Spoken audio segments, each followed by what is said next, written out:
service français de Freedom Center International. Le message que je veux partager avec vous aujourd'hui, c'est, je vais l'intituler, que ta lumière continue de briller. Et je ne sais pas combien d'entre vous ont eu cette expérience où vous avez déjà vu une fille, par exemple, ou un monsieur, je dirais une personne qui est physiquement, qui est attirante, la personne est vraiment attirante, mais quand tu commences à fréquenter la personne, tu vois le caractère de la personne et du coup, tu ne vois plus la lumière ou la beauté que tu voyais avant, elle disparaît. Ou alors quelqu'un qui n'est pas franchement, forcément attirant, ou qui n'a pas quelque chose qui attire les yeux. Et quand cette personne, elle commence à parler, ou tu côtoies la personne, tu te rends compte que la personne a quelque chose qui t'attire. La personne n'est pas forcément physiquement attirante, mais la personne t'attire parce que la personne a quelque chose, une lumière en elle-même qui attire. Et donc aujourd'hui, je veux parler de ça, je veux parler de que ta lumière brille, mais dans un contexte un peu plus différent. Et j'ai tiré mon message du livre de Matthieu le chapitre 25, les versets 1 au verset 13. Je lis. Alors le royaume des cieux ressemblait à 10 jeunes filles qui ont pris leur lampe pour aller à la rencontre du marié. 5 d'entre elles étaient folles et 5 étaient sages. Celles qui étaient folles ne prirent pas d'huile avec elles en emportant leur lampe, tandis que les sages prirent avec leur lampe de l'huile dans des vases. Comme le marié tardait, toutes s'assoupirent et s'endormit. Au milieu de la nuit, on cria « Voici le marié, allez à sa rencontre ». Alors toutes les jeunes filles se réveillèrent et préparèrent leurs lampes. Les folles dirent aux sages « Donnez-nous de votre huile, car nos lampes s'éteignent. » Les sages répondirent « Non, il n'y en aura pas assez pour nous et pour vous. Allez plutôt chez ceux qui en vendent et achetez-en pour vous. » Pendant qu'elles allaient en acheter, le marié arriva. Celles qui étaient prêtes entrèrent avec lui dans la salle des noces et la porte fut fermée. Plus tard, les autres jeunes filles vinrent et dirent « Seigneur, Seigneur, ouvre-nous. » Mais il répondit « Je vous le dis en vérité, je ne vous connais pas. Restez donc vigilants, puisque vous ne savez ni le jour, ni l'heure où le Fils de l'homme viendra. » Et donc, c'est une parabole qui est vraiment connue. C'est la parabole des 10 jeunes filles qui attendaient le marié.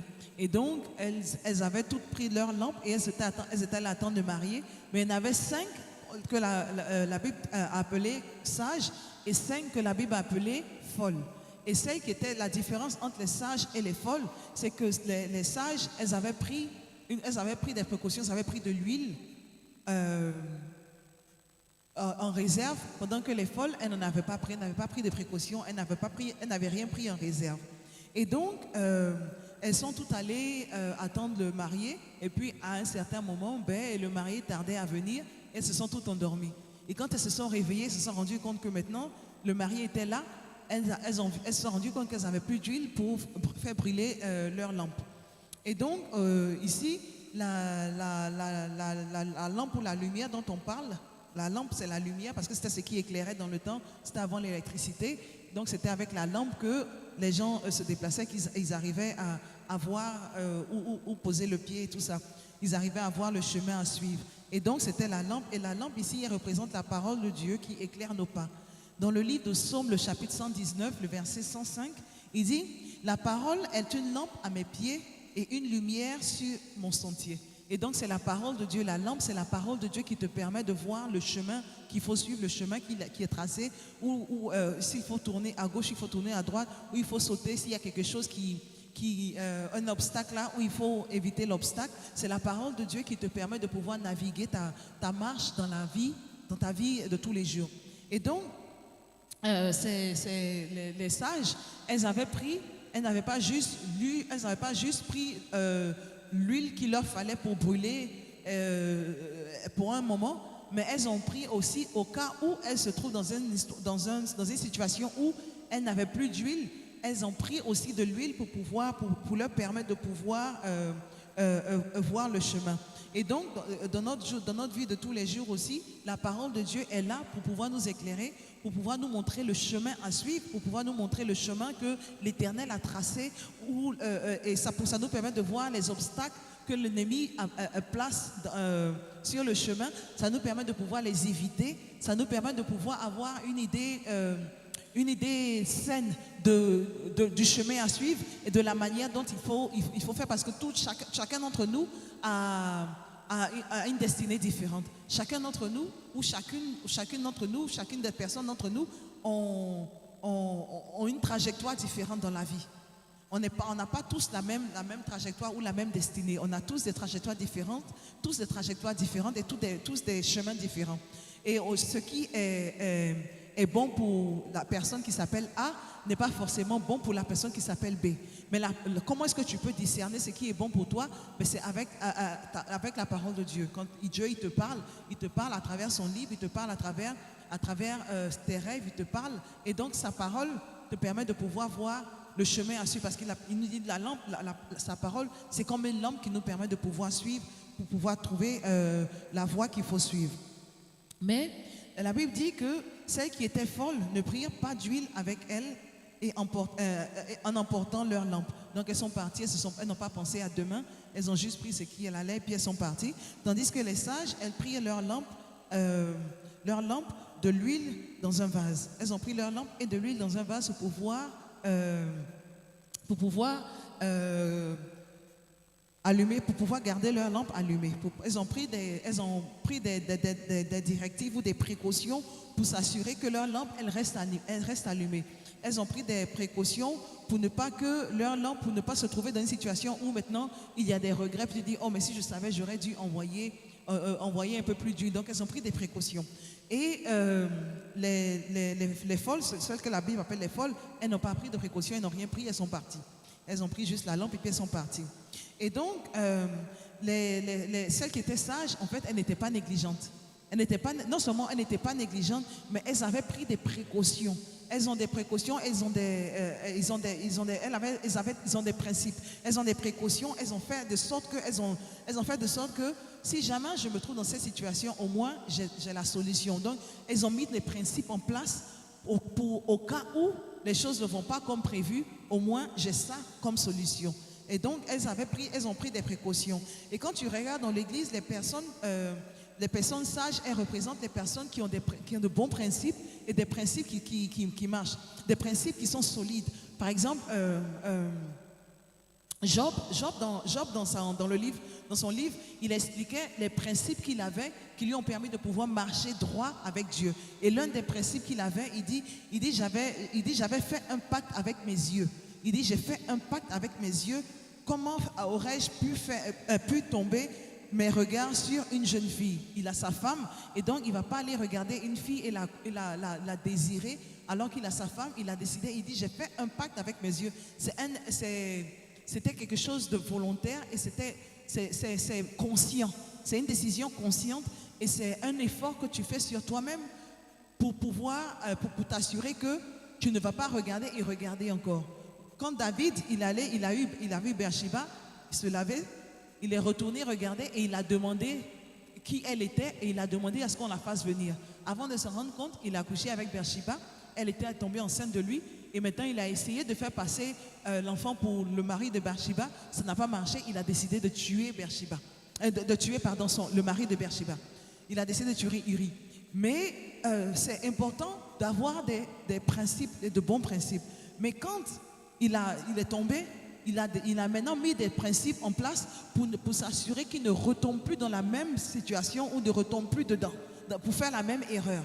Et donc, ceux qui sont dans l'église, parce que les 10 filles, elles représentent l'église, mais il y en a dans l'église qui ont de bons principes, qui ont des principes en place pour s'assurer qu'ils ne tombent pas, ils ne succombent pas à la tentation, pour s'assurer qu'ils restent sereins quand les situations imprévues se passent, parce qu'ils ont de bons principes et ils sont vraiment solides, ils sont vraiment droits dans la tête, ils se sont déjà entraînés, ils se sont déjà, comme Jéhovah dit, ils ont fait un pacte dans leur tête que voici, si temps arrive, si je me trouve dans telle situation, voici ce que je dois faire. Il y a des choses que je ne ferai jamais parce que j'ai des principes. Et donc, ils ont des principes solides, ils ont de bons principes. Et donc, ils sont assis et non seulement ils sont à l'église, ils professent Jésus, ils professent Dieu, mais ils ont de bons principes. Ils ont de bons principes. Mais, et ce qui est intéressant aussi, c'est qu'ils sont prêts à ce qu'ils ont, les principes qu'ils ont ne sont pas parce qu'ils anticipent que quelque chose va mal se passer, mais ils se disent au cas où quelque chose ne passe pas bien ou au cas où les choses ne vont pas comme prévu, ben ils ont ce dont ils ont besoin pour s'assurer qu'ils ne tombent pas ou ils ne succombent pas à la tentation. Mais ceux qui ne sont pas, ceux que la Bible a appelé les folles, les jeunes filles folles, c'est ceux qui sont dans l'église et qui n'ont pas de principe, qui n'ont pas de... Ils vivent comme bon leur semble. Ils professent Jésus, oui. Ils professent Jésus, ils croient en Jésus, ils croient qu'il est mort, il est ressuscité des morts, il est assis à la droite de Dieu, le Père Tout-Puissant, et qu'il reviendra pour juger les vivants et les morts. Ils croient en ça. Ils n'ont pas de problème avec ça, mais ils vivent leur vie comme bon leur semble. Ils n'ont pas de principe, ils vivent leur vie comme bon leur semble. Là, ils ont juste ce qu'il leur faut pour le maintenant. Mais si jamais il y a quelque chose qui ne passe pas comme prévu, ils n'ont jamais pensé à anticiper, bon, ok, voici maintenant j'ai changé ma vie, j'ai décidé de marcher sur le droit chemin. Et donc maintenant, qu'est-ce que je dois faire pour m'assurer de rester sur le droit chemin? Parce que je me connais, je sais que je connais mes faiblesses, je sais que voici par exemple, avant de donner ma vie au Christ, voici comment je vivais, voici ce qui étaient mes faiblesses, j'avais les habitudes que j'avais. Et donc maintenant, je vais m'assurer de ne pas, d'avoir des structures en place ou d'avoir, ou je dirais, des principes. Tu as des principes qui vont faire que tu ne vas pas retomber ou retourner dans la vie dans laquelle tu vivais avant. Je me rappelle, il y avait une histoire où c'était en Hollande, il y avait un pasteur qui allait faire son église et puis il a fait son église juste à côté d'un coin où il y avait plein de prostituées. Et puis les gens disaient, tu es sûr que c'est le meilleur endroit pour ouvrir ton église? Il dit que oui, il va les recruter, il va s'assurer qu'ils changent leur vie, il va les recruter. Et à la fin, il a fermé son église, lui-même il allait les rejoindre. Et donc, si tu te connais, si ce n'est pas ton appel, si Dieu ne t'a pas appelé pour les enlever, sache que tu n'as pas été oint pour ça. Et donc, le pourcentage de chances pour que tu puisses réussir à cette tâche difficile, est vraiment mince.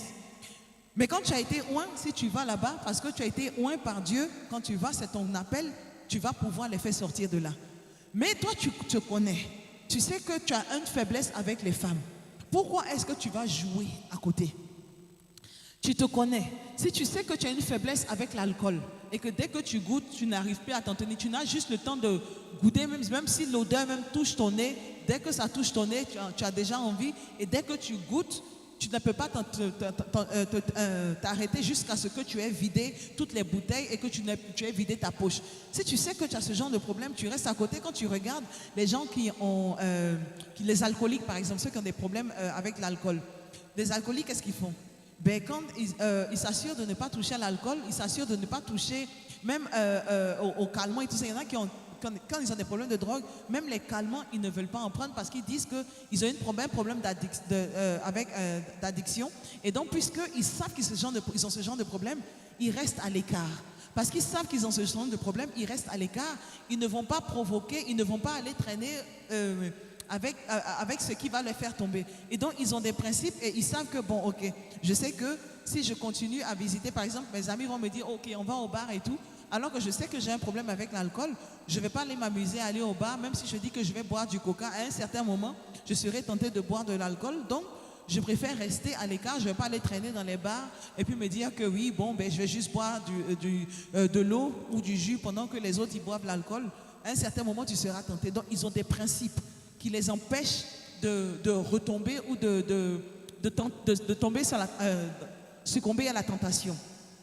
Parce que la tentation, quand elle vient, la tentation, on dit toujours, ils disent, ah oui, Dieu a envoyé ça dans ma vie parce que Dieu ne t'a pas tenté, Dieu ne t'a pas envoyé la tentation parce qu'il a dit, il ne nous tente pas. Il ne nous soumet pas à la tentation. Dieu ne nous soumet pas à la tentation. Il nous teste, c'est différent, mais ne nous soumet pas à la tentation parce que la tentation, elle est là pour nous détruire. La tentation, elle est là pour nous détruire. Quand tu succombes à la tentation, ça te détruit, ça prend quelque chose dans ta vie. Mais quand Dieu il te teste, il ne prend rien dans ta vie, c'est-à-dire que tu n'avances pas.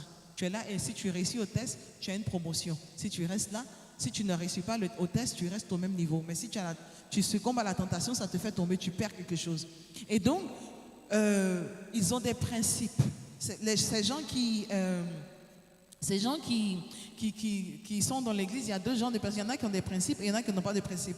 Et ce sont ceux qui sont que la Bible appelait les folles.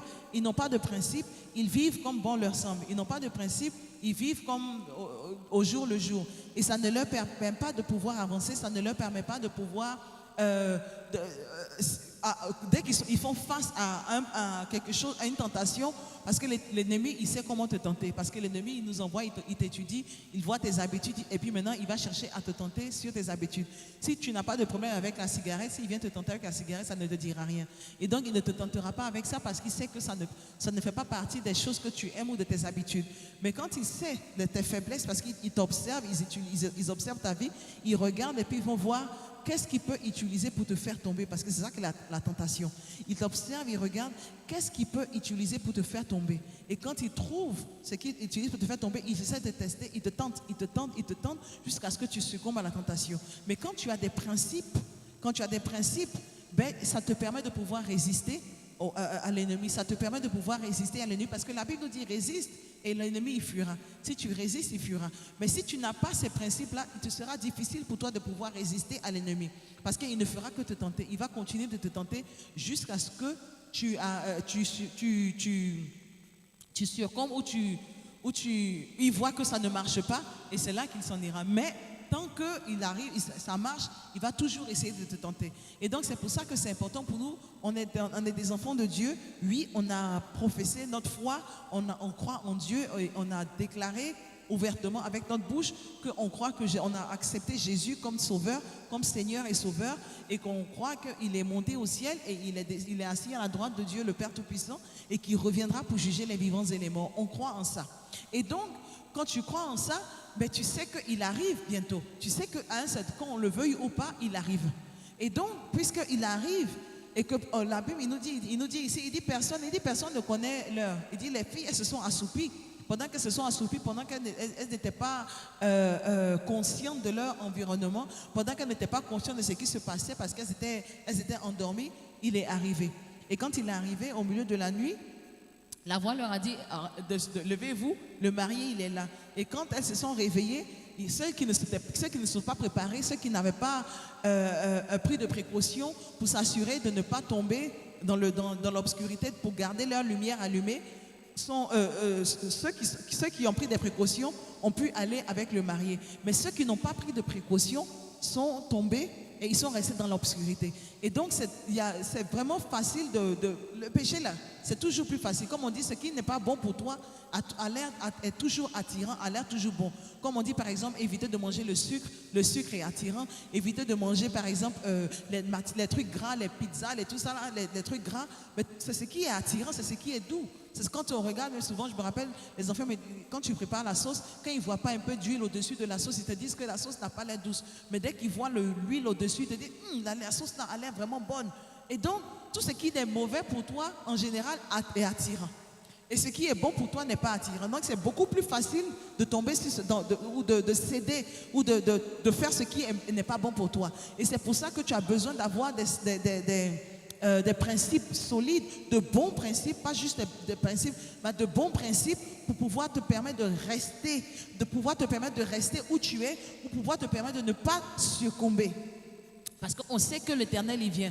L'Éternel, il a dit dans sa parole, il a plein de choses. Il a dit, il y a des choses qu'il déteste. Il a parlé des choses qu'il déteste. Il nous a parlé, il nous a donné dans le livre de Proverbes, il a donné les choses qu'il déteste. Il a dit, il déteste les yeux hautains, il déteste les menteurs, ceux qui envoient la division. Il y a plein de choses. Si vous allez lire dans le livre de Proverbes, je crois que c'est le livre de Proverbes 16 ou 17, je ne sais plus trop. Allez lire. Mais il explique, il a dit, il y a 6 choses qu'il déteste. Et il les déteste. Et donc, si tu sais que tu as un problème avec la vérité, ben, mettre des principes en place pour t'empêcher de pouvoir mentir. Pour t'empêcher de pouvoir mentir. Si tu sais que tu as tendance à être hautain, ben, mettre des structures en place pour t'assurer, pour te rappeler, ok, voici, tu es en train de retourner tu es en train de dévier, tu es en train de repartir où tu étais, pour te rappeler que non, tout homme, on est tous au même niveau, Dieu nous aime tous de la même manière. Et donc c'est important pour nous d'avoir des structures, ou je dirais des principes, de bons principes en place pour nous empêcher de retomber, parce qu'on sait que Jésus, il vient bientôt. Et donc, comme il a dit, quand le mari il est venu, ben... personne, les filles, elles n'étaient pas, elles ne se sont même pas rendues compte et on les a appelées parce que c'est pas comme si elles savaient l'heure à laquelle il allait venir. Et quand on regarde aussi, quand je dis c'est toujours plus facile de tomber dans le péché. Quand on regarde dans la Bible, il y avait l'histoire d'Abraham et Lot, son neveu.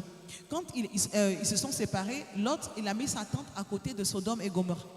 Il a planté sa tente à côté de Sodome et Gomorrhe. Mais quand Abraham est allé le délivrer, quand il y a eu des problèmes, et puis il s'était fait emporter, ben, quand il allait le délivrer, à ce moment-là,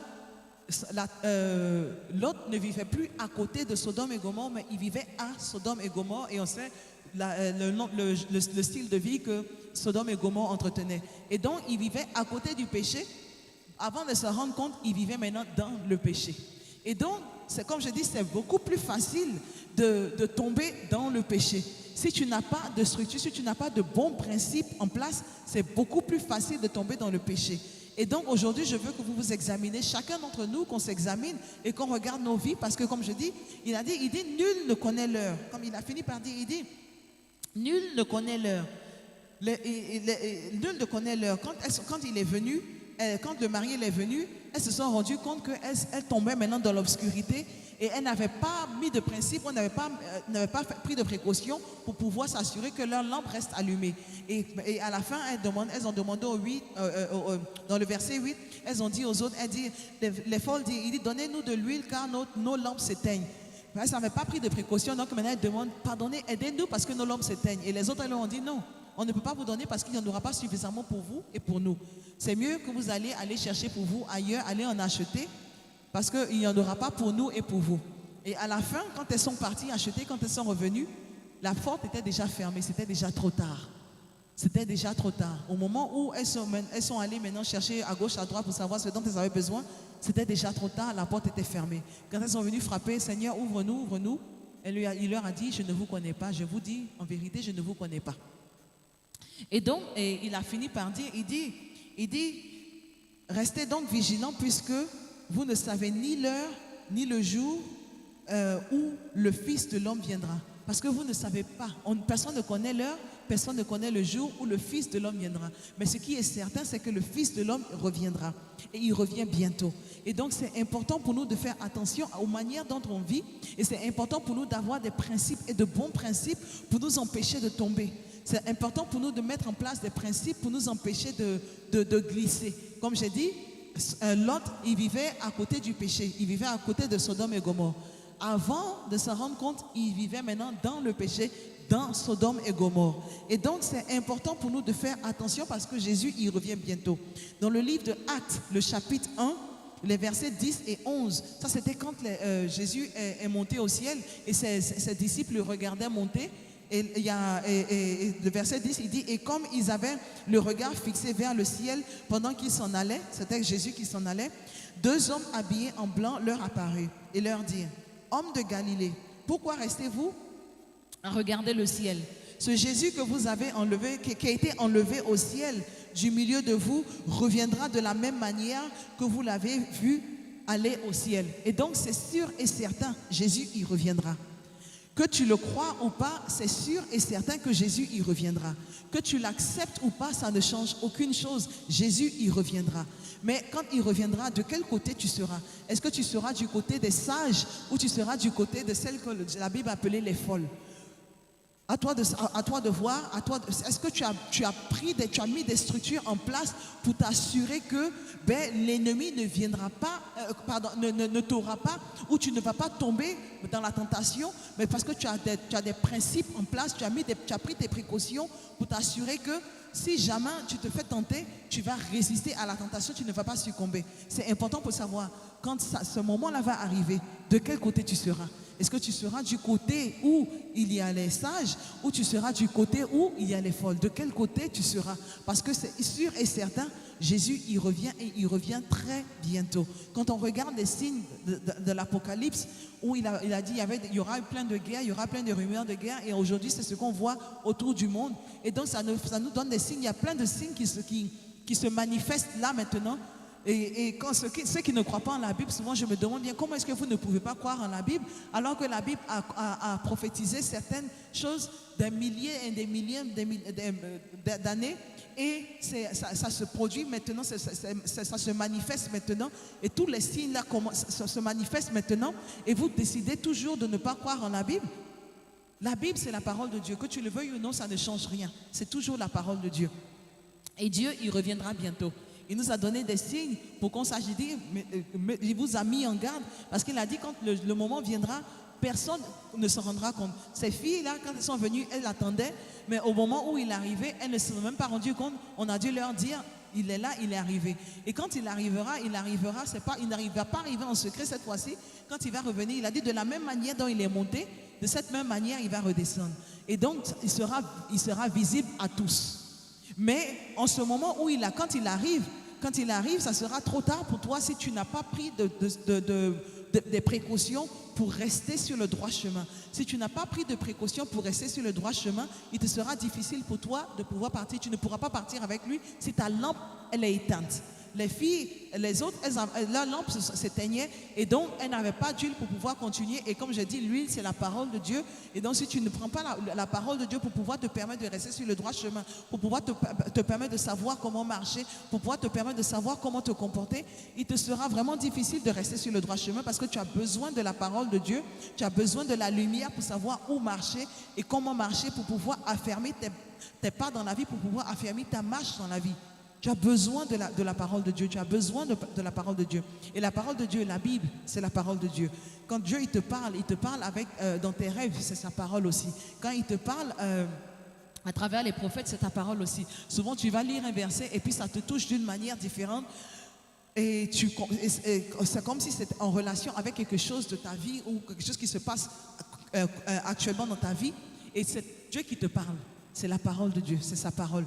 Il nous parle à travers sa parole, à travers l'Esprit Saint, avec l'Esprit Saint. Et donc c'est important pour nous de toujours lire, de continuer de lire la parole de Dieu, parce que tu as besoin de ça pour pouvoir te permettre pour t'ouvrir les yeux et pour pouvoir aussi bâtir de bons principes.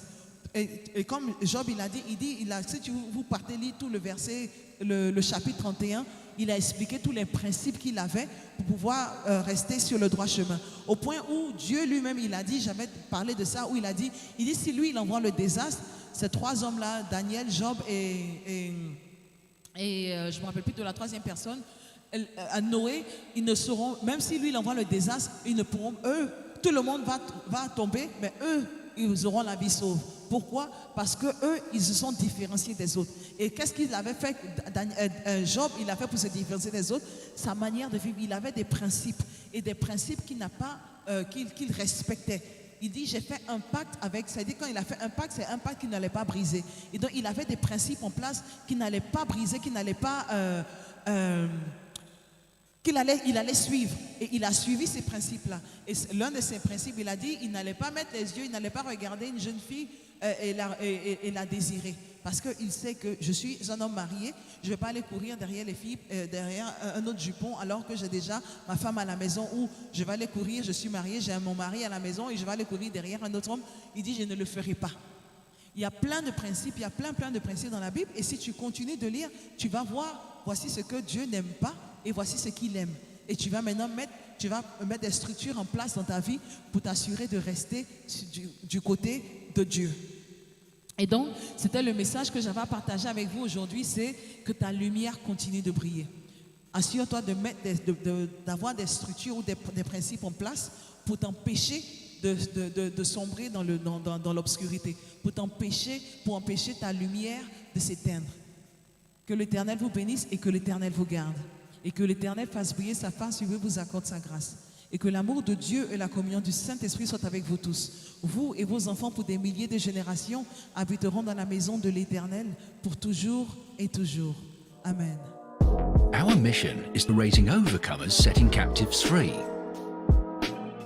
Freedom Centre International is here to support you in every step that you take as you seek spiritual and emotional wholeness in your study of God's Word. We hope you've been blessed by today's message. Worship with us at 38 Upper Wickham Lane, Welling, Kent, DA16 3HF, or at an FCI church near you.